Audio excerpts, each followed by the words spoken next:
Hello friends, welcome back to our channel. ഞാനിന്നിവിടെ ചെയ്യാൻ പോകുന്നത് ഒരു ബീഫ് കറിയാണ്. ബിഗിനേഴ്സിനും ഈസി ആയിട്ട് ചെയ്യാൻ പറ്റുന്ന ഒരു കുക്കറിൽ ഉണ്ടാക്കുന്ന ഒരു ബീഫ് കറിയാണ്. അപ്പോൾ നമുക്ക് എങ്ങനെയാണെന്ന് നോക്കാമല്ലോ.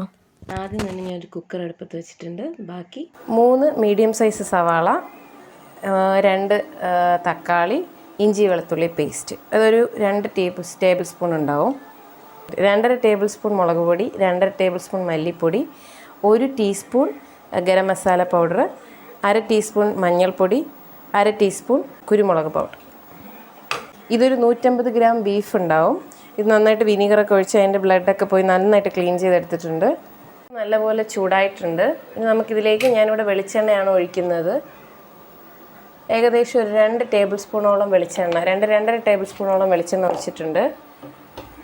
എണ്ണ നന്നായിട്ട് ചൂടായിട്ടുണ്ട്. അതിലേക്ക് നമ്മൾ അരിഞ്ഞു വെച്ചിരിക്കുന്ന സവാള ഇടാം.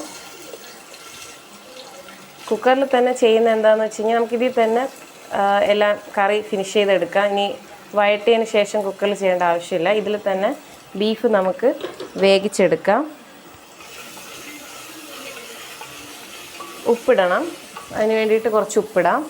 ഇതിലേക്ക് ആവശ്യത്തിനുള്ള ഉപ്പും കൂടി ഇട്ട് വഴറ്റിയെടുക്കാം. അപ്പോൾ ഇത് പെട്ടെന്ന് വഴളും. നമുക്ക് എല്ലാവർക്കും അറിയാമല്ലോ, നോർമലി നമ്മൾ ചിക്കൻ കറി ഉണ്ടാക്കുമ്പോഴും സവാള ഇട്ടിട്ട് ഉപ്പും കൂടി ഇട്ട് വഴറ്റുമ്പോൾ പെട്ടെന്ന് വഴണ്ട് കിട്ടും.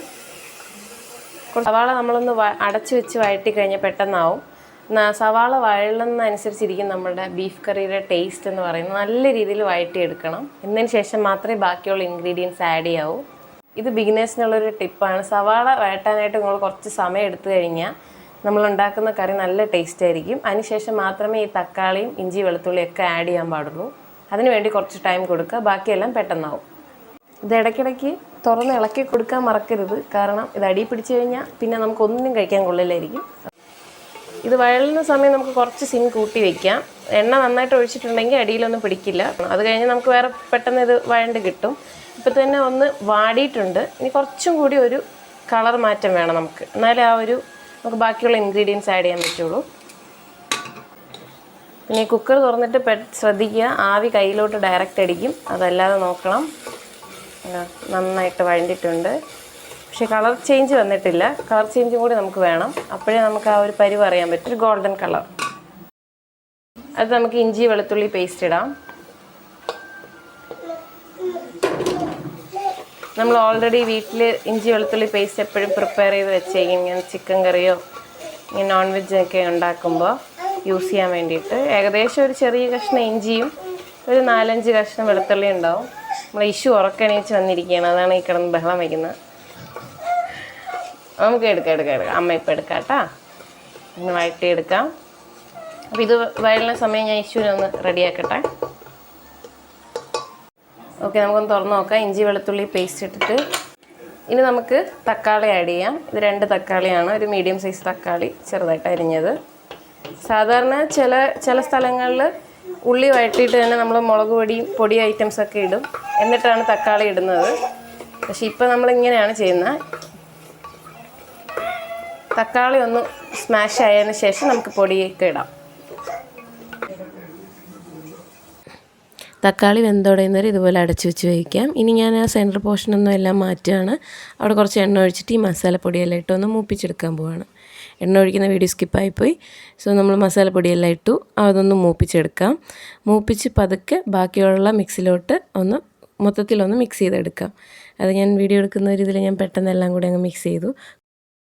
കുറച്ച് സമയം ആ മസാലപ്പൊടി ഒന്ന് മൂപ്പിച്ചെടുക്കുക. അതിൻ്റെ പച്ചമണമൊക്കെ ഒന്ന് മാറുന്നവരെ നന്നായിട്ട് മിക്സ് ചെയ്യുക. അതിനുശേഷം നമ്മുടെ മെയിൻ ഇൻഗ്രീഡിയൻ്റ് ആയിട്ടുള്ള സാധനം ആഡ് ചെയ്യണം. ഇത് നന്നായിട്ട് മിക്സ് ചെയ്തിട്ടുണ്ട്. ഇനിയാണ് നമ്മുടെ മെയിൻ ഇൻഗ്രീഡിയൻസ് ബീഫ് ആഡ് ചെയ്യാനുള്ള ടൈം. ഇത് ആഡ് ചെയ്ത് ഈ മസാലക്കൂട്ടിലോട്ടൊക്കെ നന്നായിട്ടൊന്ന് മിക്സ് ചെയ്യാനൊരു സമയം കൊടുക്കുക. ഇതുപോലെ നന്നായിട്ട് മിക്സ് ചെയ്തെടുക്കുക. അതിനുശേഷം നമുക്ക് വെള്ളം ഒഴിച്ചു കൊടുക്കണം. ഏകദേശം ഞാനൊരു 2.5 കപ്പ് വെള്ളം ഇവിടെ എടുത്തിട്ടുണ്ട്. നമുക്ക് ആവശ്യത്തിനുള്ള വെള്ളം ഒഴിച്ചു കൊടുക്കാം. നന്നായിട്ട് മിക്സ് ചെയ്ത ശേഷം ഈ 2.5 കപ്പ് വെള്ളം ഇതിലേക്ക് ഒഴിച്ച്, നോർമൽ വാട്ടറാണ് കേട്ടോ, ചൂടുവെള്ളമൊന്നുമല്ല, നോർമൽ വാട്ടർ ഒഴിച്ചു കൊടുക്കുന്നുണ്ട്. കുറച്ച് ഉപ്പും കൂടി ഇട്ടിട്ട് നമുക്ക് നന്നായിട്ട് മിക്സ് ചെയ്യാം. അപ്പോൾ നന്നായിട്ട് മിക്സ് ആയിട്ടുണ്ട്. അടച്ച് വെച്ചിട്ട് ഒരു 8-10 വിസിൽ കേൾപ്പിക്കാൻ പോവാണ്. ഞാനൊരു 5 വിസിലൊക്കെ ആയപ്പോൾ തുറന്ന് നോക്കിയായിരുന്നു, പക്ഷേ വെന്തിട്ടുണ്ടായിരുന്നില്ല. ബാക്കി വിസിലും കൂടി അടുപ്പിച്ചപ്പോഴത്തേക്കും നന്നായിട്ട് വെന്തിട്ടുണ്ട്. ബീഫ് നന്നായിട്ട് വെന്തില്ലെങ്കിൽ നമുക്ക് കഴിക്കാൻ റബ്ബർ പോലെ ഇരിക്കും, നിങ്ങൾക്ക് എല്ലാവർക്കും അറിയാമല്ലോ. വിസിലെല്ലാം കഴിഞ്ഞ് നോക്കിയപ്പോൾ നന്നായിട്ട് വെന്തിട്ടുണ്ട്. കുറച്ച് ചാറ് കിടപ്പുണ്ട്. ഈ ഒരു രീതിയിൽ വേണമെങ്കിൽ നമുക്ക് ഇങ്ങനെ തന്നെ സെർവ് ചെയ്യാം. കുറച്ചും കൂടി വറ്റിക്കണമെങ്കിൽ കുറച്ചും കൂടി നേരം തിളപ്പിച്ച് അതിനൊന്ന് വറ്റിച്ചെടുക്കാം. എങ്ങനെയാണെന്ന് വെച്ചാൽ നമ്മുടെ പ്രിഫറൻസ് അനുസരിച്ച് ചെയ്യാം. ഞാനിപ്പോൾ ചപ്പാത്തിയുടെ കൂടെ കഴിക്കുന്നതുകൊണ്ട് എനിക്ക് കുറച്ച് ചാറുള്ള കറിയാണ് ഇഷ്ടം. അങ്ങനെ ഞാൻ ഇവിടെ വെച്ച് ഓഫ് ചെയ്യാണ്. അങ്ങനെ സ്വാദിഷ്ടമായ നമ്മുടെ ബീഫ് കറി ഇവിടെ റെഡി ആയിരിക്കുകയാണ്.